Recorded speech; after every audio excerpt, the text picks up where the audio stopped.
that famous company Motorola? Well, they're back with a brand new smartphone, and this is it, the Motorola Edge Plus. And I've been using this for a couple of weeks now. So in this video, I'm going to be sharing with you my experiences with this device here on EMKWAN Reviews. So this is the Motorola Edge Plus. It's Motorola's attempt at competing in a pretty cramped environment already, but it's an interesting device. It's good to see Motorola, a renowned smartphone manufacturer, come and try and compete in this space. Now, I want to start this video off by talking about the design because that's the first thing that really stood out to me about the Motorola Edge Plus. To begin with, that display, you've got a beautiful 6.7-inch OLED display. It's a 1080 resolution with 385 ppi, and it's a display that really pops. It's got a 90 Hz refresh rate to it, and there's a really cool feature which will allow you to use it in auto mode essentially. I mean, it will switch between 60 or 90 Hz, but for the purposes of my review, I've used this throughout with 90 Hz, and it's a really beautiful panel. It really pops, and it's very hard to show on camera just how vibrant this display is. Now, sticking to that display, one of the things that you'll notice is that the display does curve over. That's where you get the name Edge Plus. Now, this display does look nice, but I can't help but feel that this display is actually quite an old display now. This is the kind of display that we would have seen a year ago, perhaps even a year and a half ago. A lot of manufacturers now are moving away from this over curved display because although it looks nice, it can be a nightmare when you have it in the hand. In terms of unwanted touch gestures, I was getting a lot of those, both in apps but also on the home screen. Now, Motorola have incorporated some software tweaks there to help prevent this, but I certainly noticed this a lot more with the device. One of the other things to note is that on the top left-hand side, you have a cutout for the front-facing camera, and below the display, you also have a fingerprint scanner. Now, this fingerprint scanner is really easy to set up, but it's also reliable as well, so I had no issues there whatsoever. So both the front and the back is Gorilla Glass 5, and what is interesting is that sandwich between an aluminium frame. Now, it doesn't feel cheap at all. It feels quite premium and sturdy in the hand, and you also have a power button on the right hand side next to a volume rocker. The left is completely flush, and then check this, right at the top you have a 3.5mm headphone jack, which is quite unusual to see for a flagship device in 2020, which is actually quite nice as well. Now, down at the bottom you have an SD card slot with the USB charging port and an outward firing speaker. Incidentally, those speakers on this device really surprised me because they are very good. Overall sound quality is really good, and you're going to notice quite a balanced sound for multimedia and also for gaming as well.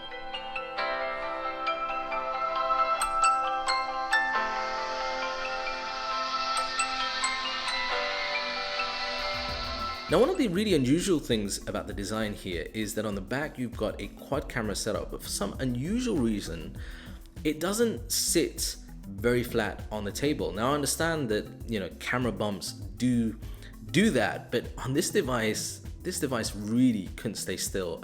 Next, let's talk about performance. So this runs the Snapdragon 865 chipset. This has a 5G capabilities, so if you're looking for a 5G ready smartphone, then the Motorola Edge Plus is really good to go. It also has 12 GB of RAM with the Adreno 650 GPU. That total combination means that you get a very powerful device. For the full time that I was using the Motorola Edge Plus, I noticed absolutely zero in terms of lag issues when multitasking, playing games, graphic intensive games, the like, nothing whatsoever, which is a really good positive sign. Now, inside it also runs Android 10, and it has this kind of Motorola skin on top of it. It's a very stock like Android experience with some minor twists like gestures. There's this really cool one where you double flip it if you like to bring up the camera. Really small sort of tweaks that are tastefully done. So I think from a UI element, most people will be really happy with this. There's absolutely no bloatware, so to speak. So you're getting a very close like Android experience. So sticking to internals, this has a whopping 5,000 milliamp hour battery. The battery life on this device is really good. As someone like me who's an intensive user was getting just over a day and a half worth of use. I think most people will be able to stretch that, particularly if you lower that refresh rate to 60 Hertz. But check this, it supports fast charging up to 18 watts, and it also has reverse wireless charging up to 5 watts. And this is great if you have accessories and you want to charge them on the go. But Motorola have included an absolutely lousy 5-watt charger right out of the box, so it means it takes forever to charge up the device if you were to use that particular charger. So something to be aware of. Next, let's talk about the all-important camera, because on this we have a pretty impressive quad camera setup. It's made up of a 108 megapixel f1.8 main sensor, and an 8 megapixel f2.4 for the telephoto with 3 times optical zoom and optical image stabilization, and then a 16 megapixel f2.2 ultra wide. Finally, you have a time of flight 3D for the depth.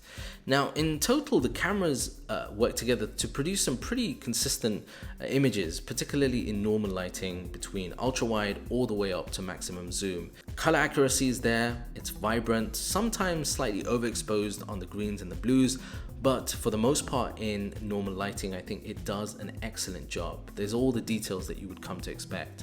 Incidentally, if you want to use that main sensor, by default it bins those images down, save on file size, but if you really want to use that 108 megapixel main sensor, then you can, and you will get some results that really do have a lot of detail in them, as you can see here.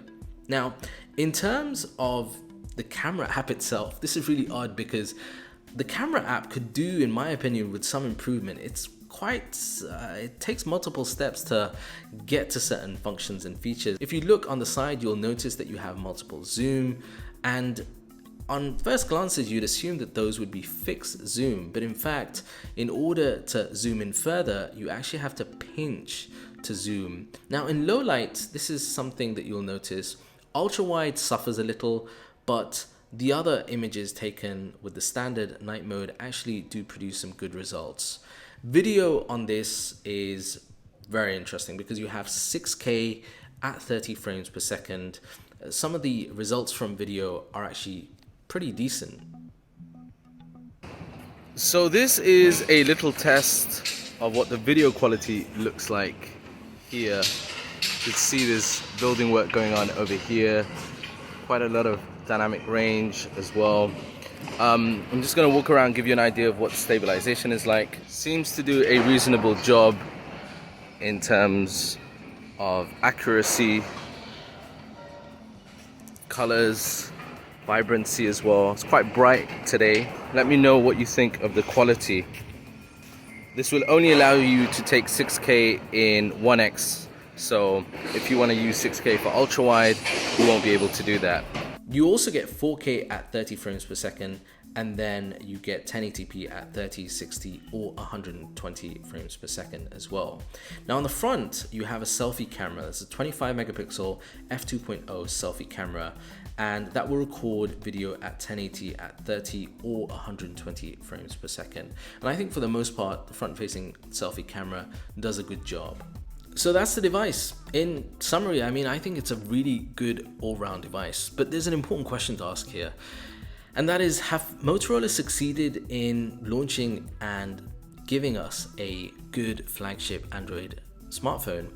I think for the most part they have, particularly with the Motorola Edge Plus, but it's up against some really tough competition. When you factor in the price that Motorola want for the Edge Plus, which in this market is 3,999 dirhams, that equates to just under or around about $900. It really puts it squarely in the space up against some other flagship Android smartphones, and it's got a lot of competition there. So if I was to take the device on its own, I like the display, I like the camera, I like the battery life, I like the build quality, and I also like the fact that it has a very stock-like Android experience. But is it worth that price? Ultimately, I think it's worth asking yourself whether or not you're willing to pay the price with what you'll get with the Motorola Edge Plus. I'd love to know your thoughts, so feel free to leave your comments down below. What do you think about the Motorola Edge Plus? What do you think about Motorola entering this flagship space? And if you're new around here, be sure to smash that subscribe button. If you've enjoyed this video, hit like, and be sure to follow me over on Instagram plus TikTok, because I'm active on both of those platforms, and you'll be able to find the link down below. And I will see you in the next time here on EMKWAN Reviews. Until then, peace and blessings.